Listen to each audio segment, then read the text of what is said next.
It's Sunday. Thank you for coming. So Sunday is the teaching day of the forum. And I presented Transparency last Sunday under 3 headings: the practicality of it, the theory of it, and the philosophy and values it entails. I want to stay with transparency today, just because I think it's a big topic. And one of the reasons it's a big topic is without trust, we're in trouble. And transparency is the royal road to trust. I'll be repeating that statement today. In a way, Pelham is a series of crossroads. At the time we take one fork in the road rather than another, there's not much distance between the two. However, with the passage of time and miles, that fork in the road means we are a great distance from where we would have been had we taken the other fork. Just think of the fork in the road. That means seeing a therapist or not seeing a therapist.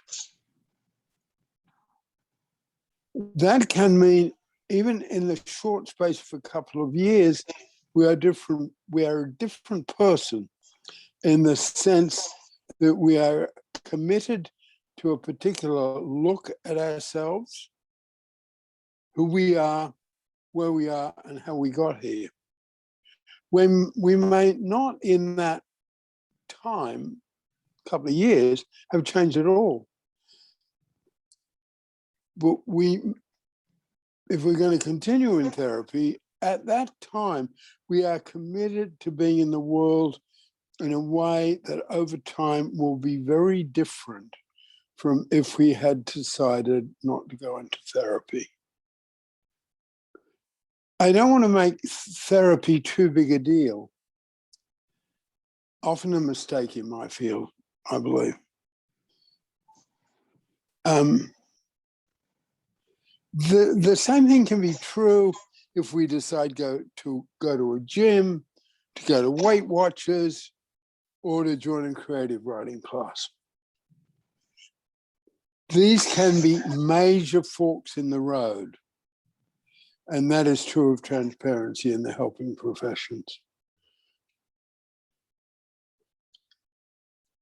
It is a fork in the road that will have consequences. On the negative side, and I think that's where I want to present a balance today. On the negative side, the concept of transparency can be that it can cost us promotion and opportunities because it makes it hard to play the strategies and the games that make promotion and the use of opportunities possible.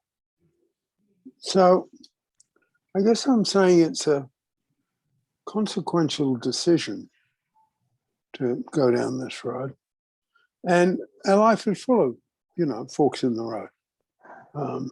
Someone might have it'd be a very consequential decision for someone to leave one church and join another. And often with the forks in the road, the two roads run parallel for a while. But over time, the distance, the road we have chosen takes us a long distance from the road we did not choose. Transparency is saying, I'm not superior to you. I'm on an equality with you. And I guess that is our particular definition of transparency. That is not necessarily easy. And that may not be, difficulty of it may not be obvious at first. Just to give one example of the bit I talked about earlier, how transparency makes it difficult to play. I want to be careful. I want to be very careful of my selection of words here. Transparency can make it very difficult to put in place the strategies and tactics which can help us get promotion and help us find opportunities in the helping professions. Because if we are transparent, in that world of tactics and strategy for promotion, which is a very competitive world, and which is mainly the world of the material life force. You know, qualifications, promotion, starting new projects, has to be grounded in the material life force. Otherwise, they don't get off the ground. There needs to be a bit of the performance life force there because it can involve risks. Just the same as there's a bit of the performance life force when we're using transparency, which is mainly in the caring life force, because transparency can involve risk. But the transparency involves a certain openness, obviously. And that means that other people will have information about me that in the world of promotion, tactics, and strategy, they can use against me. And in a sense, you could almost say, all's fair in love, war, and the material life force. So, you know, one of the things I'm presenting here is the difficulty of transparency. But to go back, which I will want to do, my claim is that transparency is more a road to trust. And, you know, my opening line today was, without trust, we're in trouble.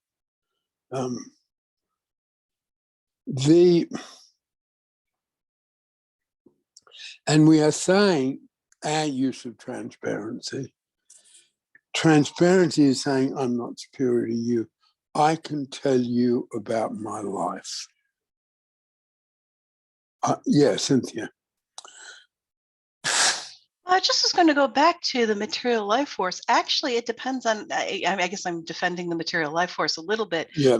It depends on how you go. I mean, transparency, you're transparent about different things. I mean, you know, but transparency, trust is real important in the material life force too. And transparency about, I mean, you're transparent about your finances, your motives, what you're doing, and like what price you're gonna, you know, rather than haggling, you know, there's a certain amount of trust involved in that too. So, I mean, I think that, so I don't know that, you know, that's just something No, I think that's right. And I think often when I'm presenting the tools, I'm presenting them from a particular angle or broad brush strokes or my own biases.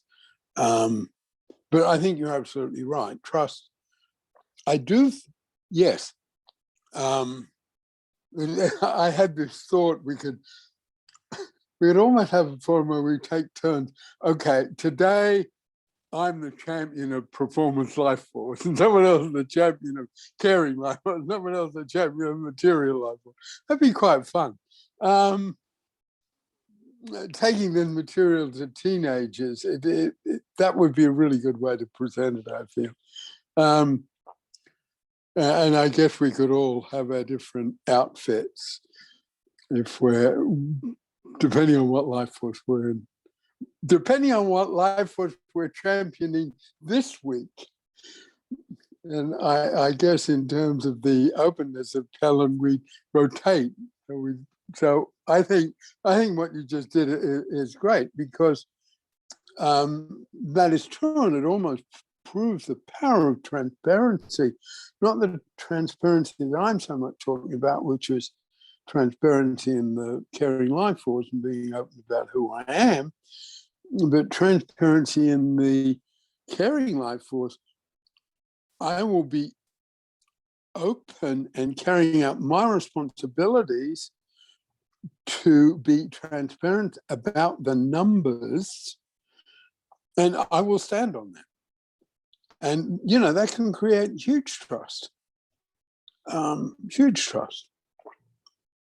Yeah, whether they're numbers about money or whether they're numbers about how many people are dying in a particular state from the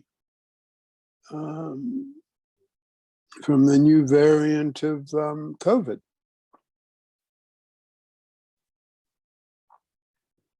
In our field, my sort of claim and selling point for transparency is it can enable us to have energy, achieve trust, and have a sense of well-being. In other words, I would promote transparency, and I'm not at the moment talking about how disciplined transparency is in Pelham. There's nothing casual about it. There's nothing lackluster about it. And I think really useful debate that we had last Sunday about, what transparency needs to be spontaneous or have a spontaneous quality to feel genuine, authentic, and what transparency needs to be planned and rehearsed because we have a responsibility to safety and not harm anybody. And I think there's a debate between those two. And certainly in Pelham, if there's anything on the side of, as I said last week, if there's anything on the side, well, I'm not comfortable about doing this, or I'm not sure if I should be transparent in this situation, or I can't be sure about how my transparency is going to affect other people, we're really clear, don't do it. Don't do it at that time. And as I said before, and it's a point of view I want to keep repeating, deliberately, we'll either have, with someone we're helping, we'll either have another opportunity to meet with them, which means we don't need to take a risk today, whether it's about transparency or feedback. Or we will not have another opportunity to meet with them, which means we shouldn't be taking the risk anyway. Both those are parts of the theory, I think, make it very safe and very palpable. But I think transparency enables people to stand the feel longer. It can prevent burnout. Having said that, I don't want to deny, I don't want to lose sight of that there can be a cost. People can, I've certainly, and it certainly happened to me, people use my transparency against me. Oh, he's the guy who's had all these divorces. And nobody knows how many marriages other people have had, okay, if they've had a long life. But I'm open to it, so I can get shut down by it. And have been.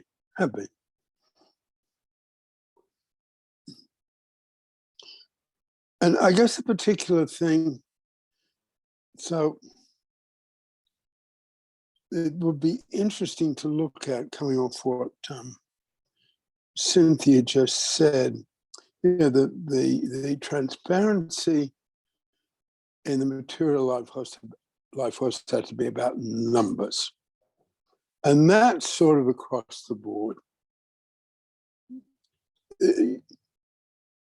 And it, from businesses to politics to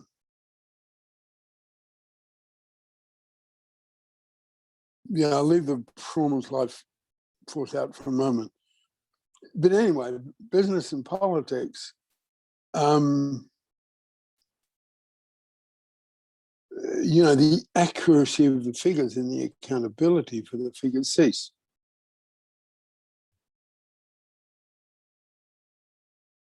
Oh, okay. I'll keep going. Okay. Yeah, so that's a particular transparency. It's not a personal transparency. And I as is almost always the case, the performance life force, bless it, is full of complexities. Okay, and I think the performance life force that is the transparency that's so important in the performance life force is someone just being who they are.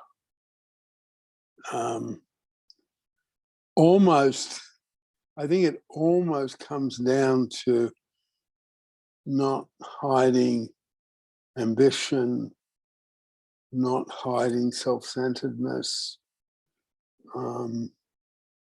not hiding that you might be my best friend, but I want to beat you. And I want to beat you as much as if you're my enemy, almost.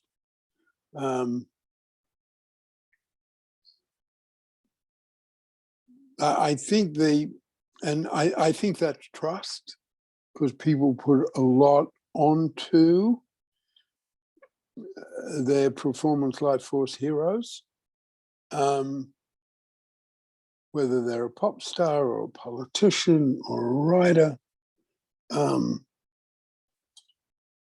or chef. And I think when we put a lot onto someone in that way, we want to know they're real. I can hear my father saying this. I'm not sure I can say it. I haven't said it in decades. But the Australian expression is fair dinkum. And it's probably now antiquated. That's why I can almost hear my father saying it. But in that culture, which was sort of working class, egalitarian, anti-authoritarian, anti-class systems, or anti-inherited class systems, might define it down a bit. Fair dinkum meant a lot. If you weren't fair dinkum, you were wiped out. It was quite a What does it mean? It means no bullshit. It means someone is speaking the truth, they're for real, all those words. Fair dinkum. D-I-N-K-U-M. Thank you. Yeah, I'm sort of a bit self-conscious saying it, my Australian bit. But yeah, it was that. And in the writing I'm doing at the moment, and just an example of a little bit of transparency. Because in a lot of situations, if we can be transparent, we let go of a lot of sort of tension. I guess there's one thing about, having a crush on somebody that's inappropriate, well, there's not going to go anywhere. And, we're a bit obsessed about it or whatever. I mean, we're human. And just to say it to a friend, I got a crush on Billy, or to say it to Billy, I've got a crush on you, can just release can almost release the obsession.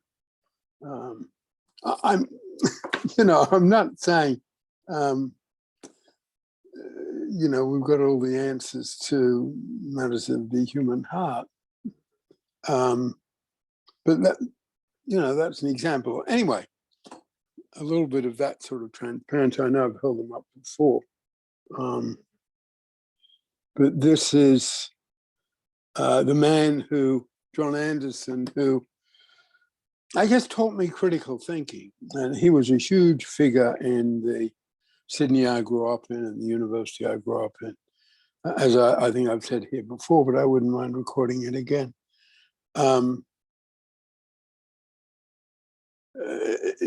He stood up for freedom of the press during the Second World War and saying it was not patriotic to keep secrets. I guess that's an example of transparency. And of course, it caused a huge uproar, and a lot of people wanted to chuck him off the university, chuck him out of Australia. He's from Scotland. Anyway, I think what John did with philosophy is a bit like the Australian, he called his school of philosophy realism. And he never achieved fame because he was down there, which was a long way from anywhere, particularly at that time. I mean, there was no internet, there was no international air travel. But I think I think it was almost a resonance between what he got out of Australia, which I think was something egalitarian. Because, and this is material I'm writing at the moment in terms of me and Dave. Oh yeah, that's a bit of transparency I wanted to have here, just straight transparency. I think I'm getting on top of my typing, okay? I think I've got a system. And it's a very big deal for me. But being able to question anything, and I guess fair dinkum and John Anderson was something in my Australian background that's questioning things, a need to have things sort of real.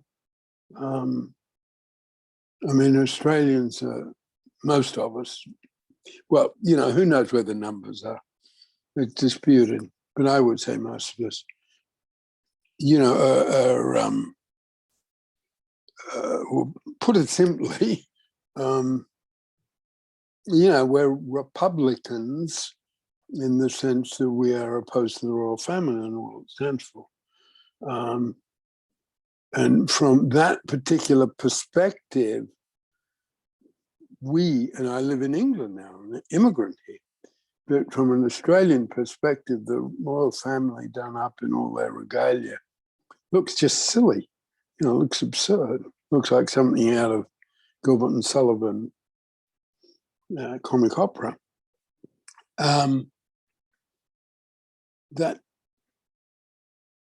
And I guess there is something about transparency in the performance life force. That's what I'm looking at here, where, who are these people? Who is this person I'm putting on a pedestal? Who is this person I'm really admiring? Who is that person I'm really admiring? Who is this person I'll, give my vote to or pay a lot of money to go and see them perform in a football stadium or at a rock concert? We want to know who they are.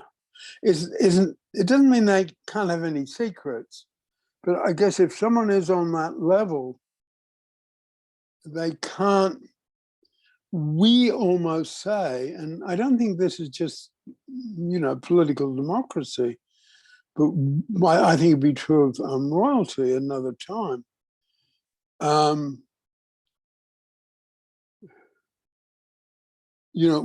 We don't give you the right to be hidden. We will demand to know who you are. And if you want to be hidden, we won't respect that. We'll go after you. I think if you go back to,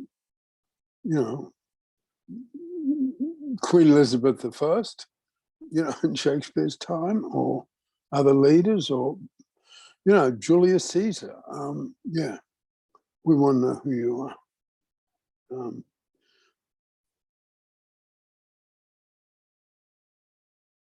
And transparency used well politically can be enormously powerful. Almost, and I'm,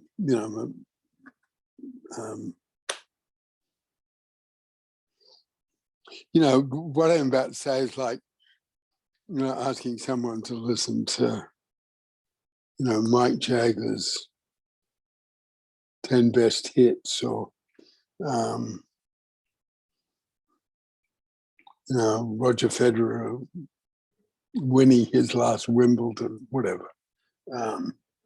But in terms of transparency in politics, I think it was the last day of his presidency when Barack Obama surprised, in a surprise party, and gave Joe Biden the Medal of Freedom honor. In terms of, and that was the last day of Barack Obama's presidency, and it was giving him the Freedom Medal honor, this huge honor, at a surprise party, which is sort of a little bit of an intro. And that was essentially the end of Joe Biden's political career. That's the way it was set up. And it's on video. It's very easy to find. All you got to put into YouTube is Joe surprises Barack, and it will come up.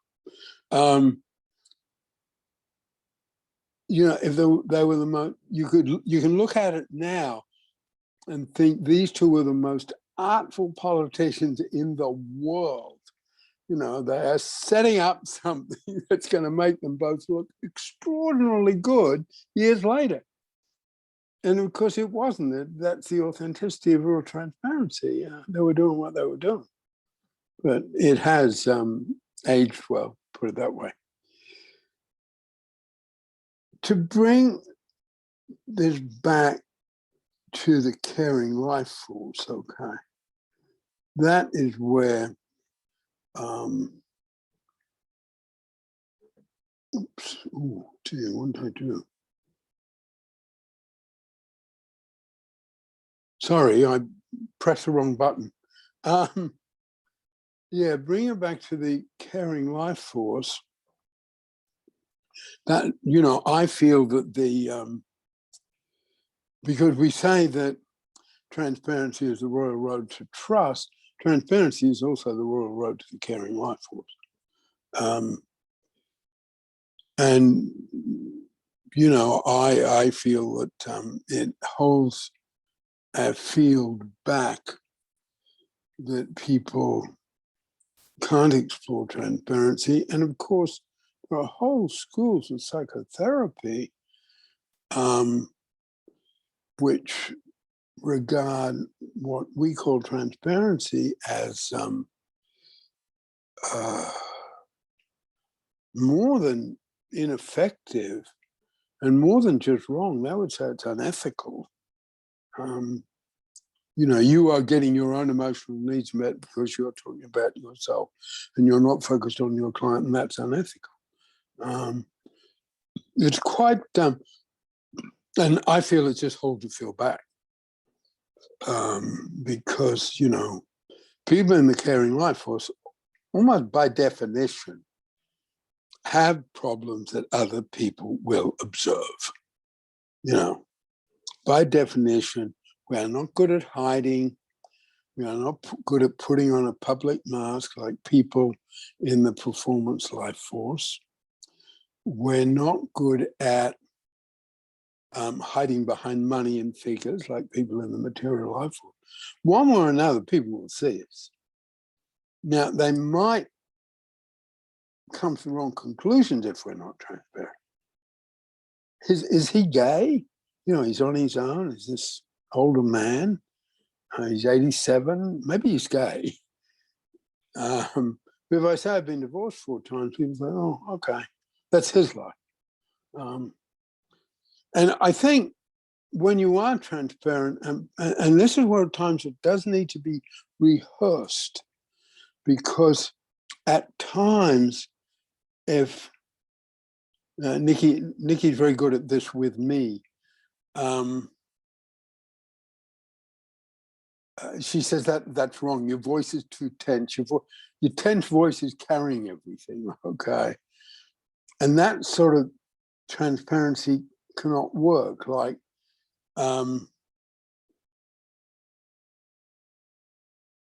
so transparency at times needs to be rehearsed, so we keep it a bit simple. But we let people know who we are. I know because I've never written this up, Mary, but I know what I'd like to do for next Sunday, okay? And that is Scriptlines. Yeah, I would. I want to talk about it more now. So people are going to pick up something. Often they will take it personally. You know, he doesn't like me, or he's, or she's, she doesn't like men like me. She doesn't like older men. She can't relate to authority figures, all of that stuff. And that's not what's going on for someone at all. You know, they're having a hard day because they had to put their dog down, and they were devoted to their dog. You know, it's got nothing to do with anything between the two people, or something quite outside of it. Hey, Peter, this is Nan. Just a kind of thought about this. You know, when we used to call the caring life force, what was it, rejectiveness or rejectedness? I mean, I think when we talk about this, one of the challenges is from my perspective, thinking of therapeutic relationships, not just regular, you really have to have a combination of the life forces, and your other life forces will hopefully bring you, and I know it could be evaluation strata, but bring that balance to the choices that you make about transparency. And I think that one of the challenges we have in our field, which is, of course, you know, I've certainly learned personally that transparency in personal relationships or business relationships can really backfire. But when you think about therapeutic relationships, say that again, Nan. I lost concentration. Sorry. Yeah, well, that transparency for me personally or in business has backfired. Yeah. But I think I came from solely a caring life force without the balancing factors or the performance life force or material life force may have led me to evaluate the relationship differently. Yes. No, absolutely. Yeah, yeah. But then I think from therapeutically speaking, we have not done a very good disciplined review of the impact of these issues. You know, we've kind of gone from blank screen to it all hangs out without any kind of disciplined look at the impact. Yeah. And I think your writing brings a bit of that discipline. So I want to encourage you on that. I missed a word there. Say that again. I think your writing on this topic, your thoughts on this topic, bring a bit of discipline to the discussion. Yeah. Yeah. Well, it's interesting you said that because I prepared today's material. It's not off the cuff. And that's a certain discipline. And you're right, because one of the first uses of this when I was running training courses in London was using the tools for social workers who were going from having a caseload into management. And one of the uses of the tool, you've got to let go of a whole lot of your caring life force and claim material life force, otherwise you won't make it. And I think you're right, it's balancing them, because I think at times, and it would be true for me, at times being transparent is a risk, and at times it's a performance life force risk. You know, I'm glad I took that risk. I'm proud of myself for taking that risk. And then we've got to see, okay, whose needs are being met there? Because in the performance life force, you come before me. It's just easy. In the performance life force, it's me, me, me. Yeah, I think you're muddling your words a bit. You said in the performance life force, you come before me. You meant caring, right? Oh, no, typo, sorry. In the caring life force, you come before me. Thanks, Mary. And that's easy for me in the caring life force. And it, you know, I call it at times the divine quality in the caring life force. And I mean that, because we can have divine doubt and we can put other people before us. And, you know, that goes all the way back to Jesus. Cynthia. Well, I just thought of something that it's a very simplification, but it came into my mind in terms of the question about whether or not to be transparent. It's the same answer. When I was in law school, one of the professors said, you know, when you're a law student, somebody can come with you a question and you can with all sincerity say, I don't know. When you become a lawyer and you've been practicing for many, many years, somebody can come to you with the same question and you can with great authority say, it depends. Yeah, that's nice. And I was thinking about it depends. Yeah. I'm looking for a book I wanted to show here, but I'm not sure I can find it. Anyway, yes. But when I first started getting into transparency and sort of thinking the field through, I almost didn't know I was doing it, but my mind went there. And particularly, as I've said here before, you know, having training with and exposure to a whole lot of the greats in this field, because they all came through Vancouver, because they loved conferences in Vancouver. They loved visiting Vancouver, and because of that, they had a lot of conferences in Vancouver. And then because the place I worked had a name for being very, very innovatory, and the warden was a high flyer, young guy, high flyer, John Braithwaite, he could get them all to come out and give us 2 days training. Okay. You know, so we got Carl Rogers and Maslow. We got them all. But they all had this sureness, okay? You know, as is a new approach, as is the right approach. They sort of forget what came before us, quality, and I think that's still around. Yeah, I want to say, I could deviate a bit and I'll try and do my lesson plan. Yeah, that's a bit of transparency. Just saying, hey, I have trouble sticking to a lesson plan. It's sort of easy. I think it reduces a lot of tension in me rather than losing the lesson plan, know that, you know, I've wandered off and I don't even know where I am, let alone anyone who's listening to me. And then carrying all that tension and then trying to bring it back. And just the transparency, oh, I lost my lesson plan. And even the transparency and saying, I'm getting a bit too high on it, bring it back. That sort of transparency is not particularly risky. And I think it can be thought through with the sort of discipline that Nan's talking about. And I think if we take another example, very much in the caring life force, school teachers. Because as you know, my dad was a school teacher in a primary school forever.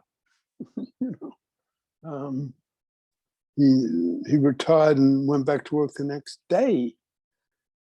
It was a temp.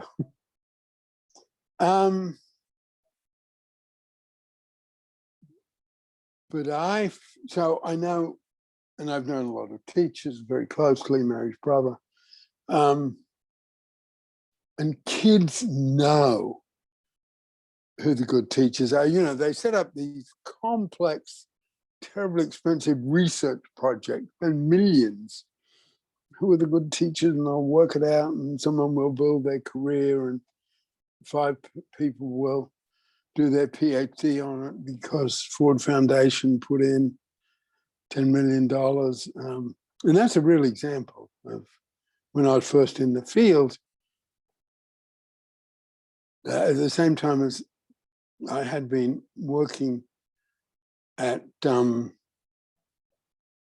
Catalina Island for the Beverly Hills YMCA as a camp counselor. And then I got a job working as a research assistant for USC, the University of Southern California. And they had a project, $10 million, to research adolescence. And, you know, it was a good project. And it will still be in USC's archive.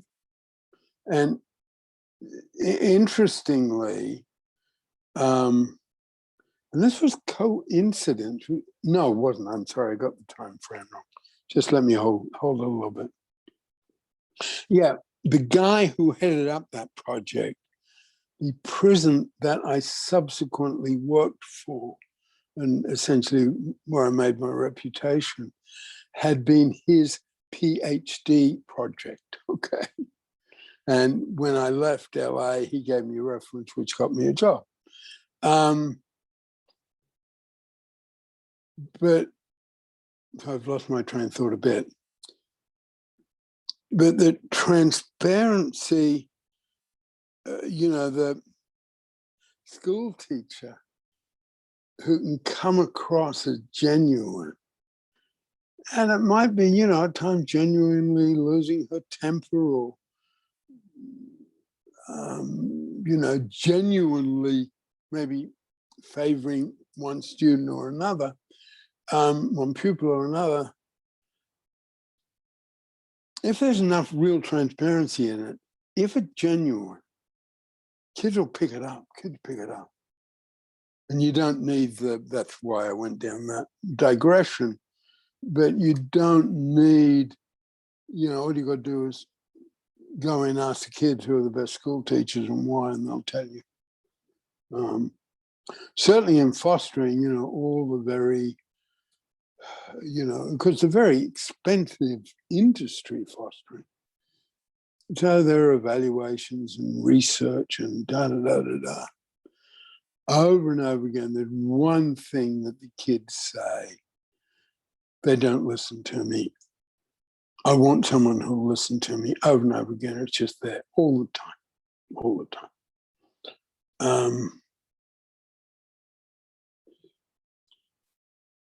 So if a parent or a foster parent, probably wouldn't be appropriate in a schoolroom, but if a parent or a foster parent could say, it's hard for me to listen to what you're saying about that because of what I went through in my life.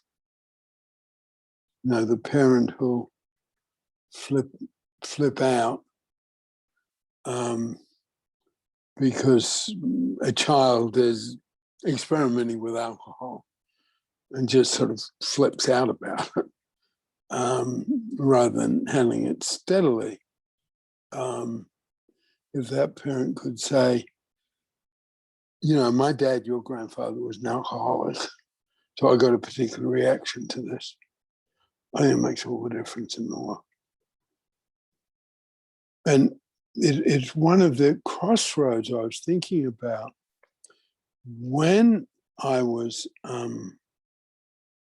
looking at this material,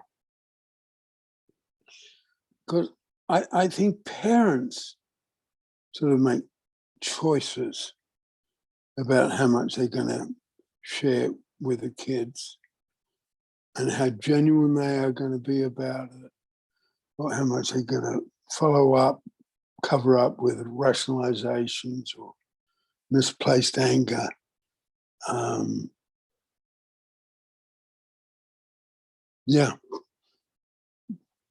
I think there's a real, in my, metaphor of a nourishing family. I would say a nourishing family, and they will have had this for generations, knows with almost uncanny precision how transparent to be and how transparent not to be.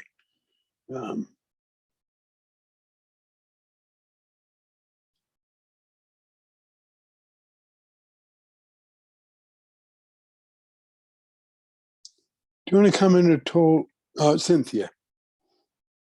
Oh, I just thought of a funny story about that in my family where my mother knew that my grandparents would speak in Swedish whenever they didn't want the children to understand. And then her and her brother, because they were born in Sweden, but they came, one of my uncles was 5 and the other one was 2. And they'd work out between them. They'd try to figure out how much they could understand what they said. And they'd work together with what each of them got. But the whole thing about speaking in, so sorry. Yeah.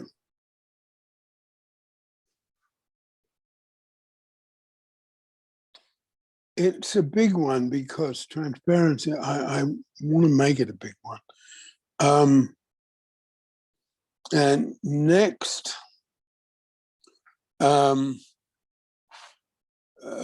Sunday on memory Scriptlines. Scriptlines are short statements that enable us to be understood in the world and at the same time defended. It's a very practical use of transparency. I'm not going to go into it more now, that's next week. But I think there's something about the integrity of us as human beings in our work and in our family, where I am suggesting transparency plays an absolutely fundamental role. And in terms of the whole Pelham model, and you were saying, Nan, we used to call it rejectiveness rather than the caring life force. And my current writing, the book that's me and Dave, Portrait of an Inspiration, I'm writing a lot there, quite a lot, about the 2 times he grabbed me early on, because I didn't like him at first. My boss, Merv Davis, insisted I study with him. So I did. And when he took the truth line, I thought that was just so sophisticated, I was stunned. And then when he taught rejectiveness, because I know I've said this here before, but it's relevant to transparency. I couldn't work out why the senior guys weren't better than me. Okay, I couldn't work out why. Well, I can think of, you know, all the way up to the guy I said was the innovative warden.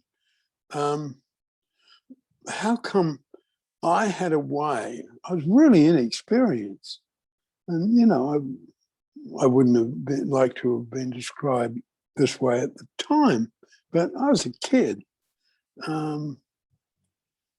And, you know, I had a very easy upbringing. I lived at home until I was 24 and left to travel. You know, I didn't have much sort of street cred or toughness. And how come I could connect and make a difference to these guys serving time more effectively than these guys who had all the qualifications and experience? Now, I'm not saying that's everybody, but there's enough of them to really make me wonder, okay? And I went through some time, just because I was shy, so I didn't share a lot. I went through a time of thinking, well, the wrong people go into the field. And I went through that a little bit when I also sort of almost accidentally studied the gurus. You know, I think, well, and also charismatic community leaders like a guy called Dietrich, who opened a wonderful program called Synanon in San Francisco tomorrow, as you know. And I went through a time of thinking, well, you know, they're sort of slightly manipulative con men who go into this field because they can exploit it. That was my analysis for a time. And then it just didn't work out, you know. Apart from anything else, there wasn't really enough money and fame in it to attract con men. And I was perplexed, you know, and particularly perplexed when in different ways corruption came in, because I could see corruption sneaking into the prison, where I ended up having quite a lot of power because I was accurate, even though I was very junior. And the boss, who was, you know, 2 or 3 steps above me, called me in and sort of offered me a deal that if I'd inform on other staff, he'd get me a promotion, okay? Now, you know, this was a guy who was this was in the, I guess, late 50s, early 60s. He'd been a hero in the war. A guy called Tiny Watson, very tall and, you know, had lost one leg in the war. I sort of couldn't get my head around it, okay? I guess at one time, Tony Watson had probably been a brilliant social worker. But so I not only, and I wouldn't have called it corruption then, I wasn't quite knowledgeable enough, but I sort of saw corruption sneaking in, ineffectiveness sneaking in. And then this guy, who I was skeptical about, started talking about rejectiveness. And it was like, wow, you know, they have lost touch with where their talent lies. In a sense, they'd lost touch where their soul was. And perhaps at that time, which was a time of hope and innovation, etc., a lot of people were on, you know, they're on a downhill run on skis to get fame and fortune in a small way. And yeah, temptation was too great. Lost touch with their caring life force, lost touch with their effectiveness, started making some mistakes. Because what a dumb thing for that guy to do. Say to me, if you form another staff, I'll get you a promotion. I mean, it didn't cross my mind. But what if I'd taken that to an HR department? you know, so, you know, they made mistakes and they're in the material life force and the performance life force. So they've got to hide their mistakes. I think that happened with psychiatrists who, you know, were very professional, very Freudian, and made the mistake and had to hide the mistake. And we've all made mistakes in any field we work in. And the tension of hiding the mistake, I guess, meant that transparency was almost impossible. And in terms of my metaphor about a royal road to trust, you know, there's a heavy toll on that road. They couldn't go back there. They couldn't go back there.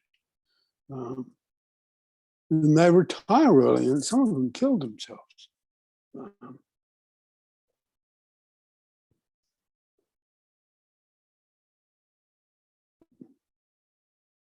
I'm reading a book at the moment. That's the one I want to hold up. And it's saying said Tamara.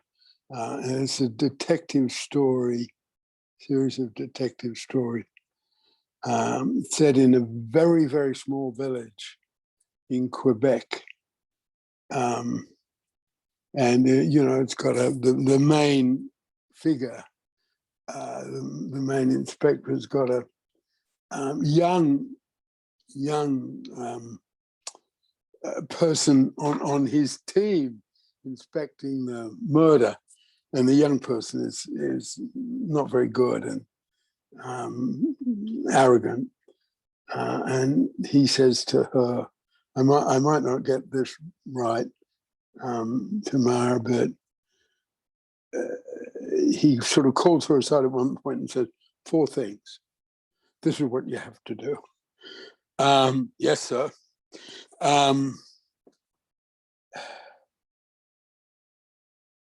Say I forgot, say I made a mistake, say I'm sorry, and say I don't know.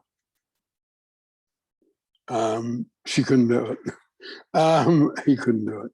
Anyway, that's the literary part of the forum. I'll hold the books up on Wednesday. But I think that's what happened. You know, someone can't say, I made a mistake. I mean, I think tangling up the life force, and Nan's point that they need to have a balance,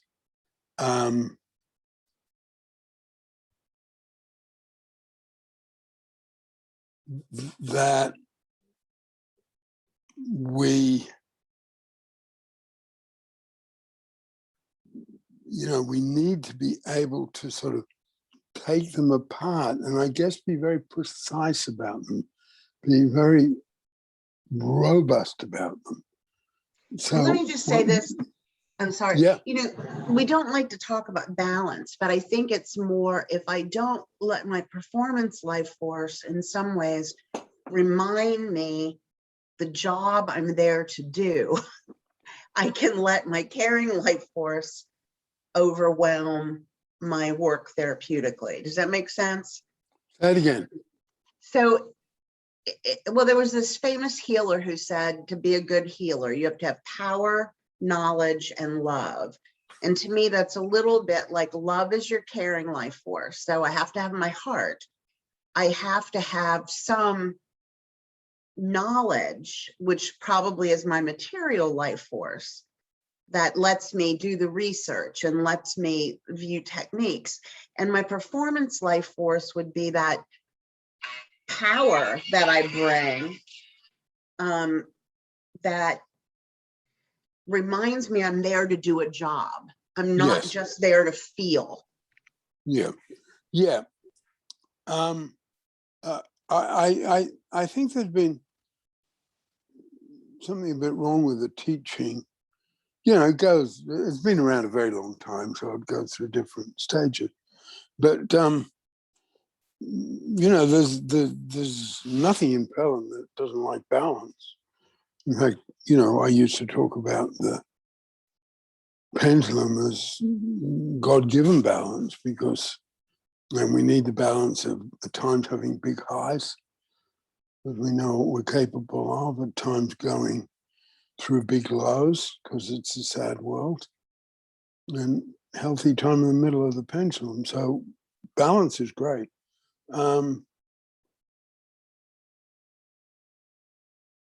I think you're absolutely right about that, because the other thing that is true at times, we need to, let me say a couple of things about this theme and these issues here.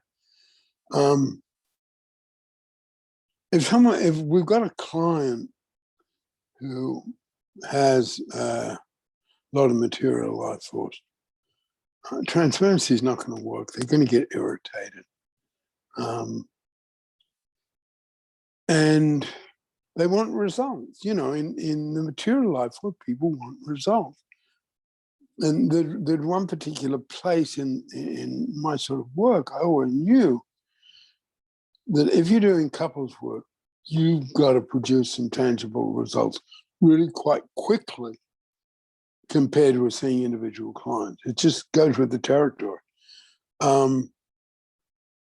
So I think it, you know, part of training would be, you know, I've had clients, I've had students who don't want my transparency and don't like it. And that's okay. I've had very good students who I trained and who set up their own work, and transparency is not a part of it they used. So, you know, there are all those complexities in it. But I think what you're saying now is absolutely right. Particularly, you know, it's sort of where the client, who the client population is. You know, client population in prisons or in drug rehab places is a very different population than business people who are very successful in life, but in some ways their life's a mess. Well, I think it's assessing all that. I feel the tools are strong enough and powerful enough to handle all those differences. That's my pleasure in it. Well, here's a bit of transparency on my part, because although this is being recorded, a dear family member of mine has been drinking for 2 days straight. And I would say it is only the balance of the pendulum that is preventing me from being totally transparent with them about my perhaps less than charitable feelings right this minute. Yeah, well, absolutely. But, you know, if I was in a real high, I can go pretty low. I mean, mentally low. Or if I was in a real low, I could blame it all on myself. So praise God for being pretty in the middle of the pendulum right now. Yeah. And I guess I would say, whenever we're using transparency in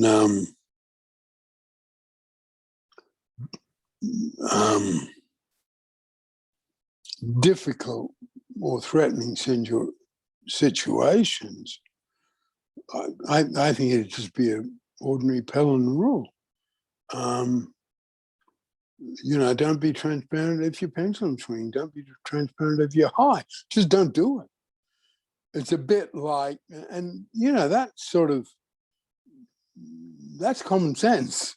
It's where Pelham and common sense, I proudly say, come together. You know, sleep on it. Yeah, don't make major decisions when you're in a big high or a big low, because there's a high probability you'll make a mistake. Which is hard in a way, because it's saying, and particularly with someone like me, and where the pendulum came in on me right from the beginning, right from my first interaction with David Pelham, was my enthusiasm bias, and which I still struggle with here. Otherwise, I wouldn't have to say, back to the lesson plan, Peter Fleming. Yeah, because back to the lesson plan, Peter Fleming, is sort of coming down on the pendulum. So that's where the tools sort of brought together can, I think, provide balance over time.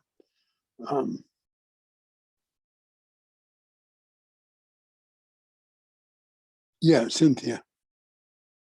Well, I was thinking about this and the whole thing with you, and I don't know if I'm doing anything, but I think you're talking about a lot of evaluation strata that, it's not, whether balance or not, it's not a one size fits all situation that sometimes, I can see, all three of them, I know there have been times when, I've just been a consumer of therapists. I haven't been a therapist. So, my work's a little different, but there's been times I've been in situations where actually I've lost trust for somebody because of a material life or something that they weren't even necessarily being bad about, but, they weren't upfront about the cost about something, or they didn't, or they didn't make sure that, do the things that they had to do so that insurance would cover something for me, end up,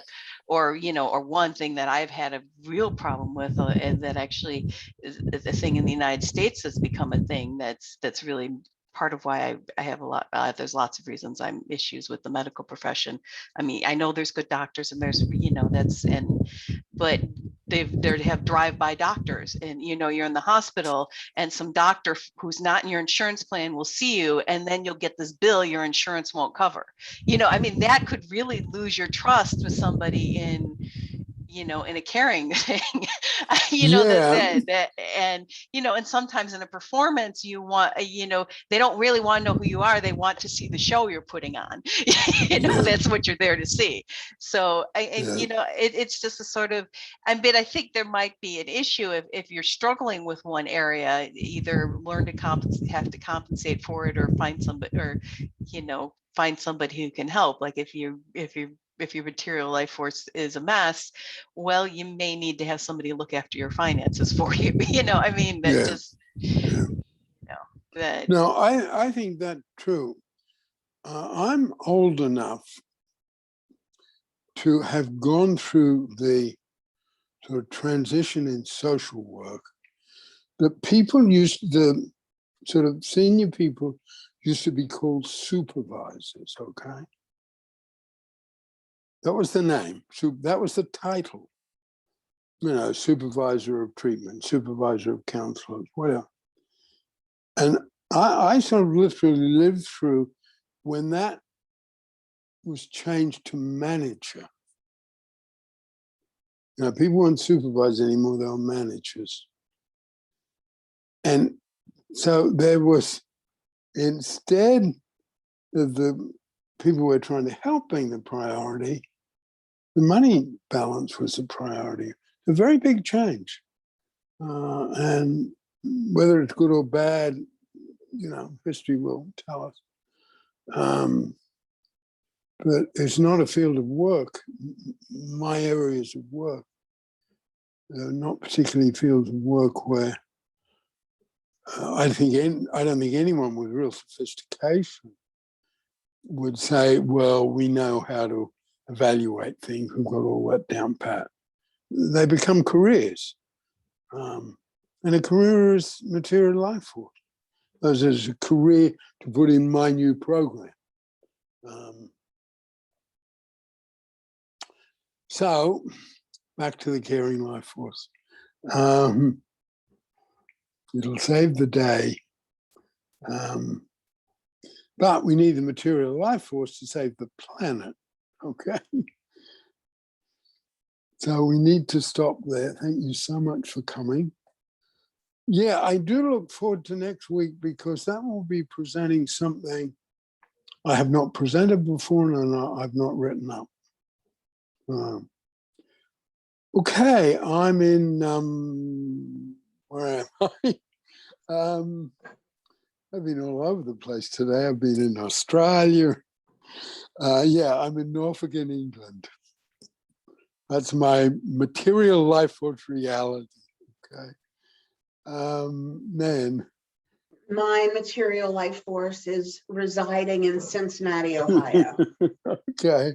Cynthia.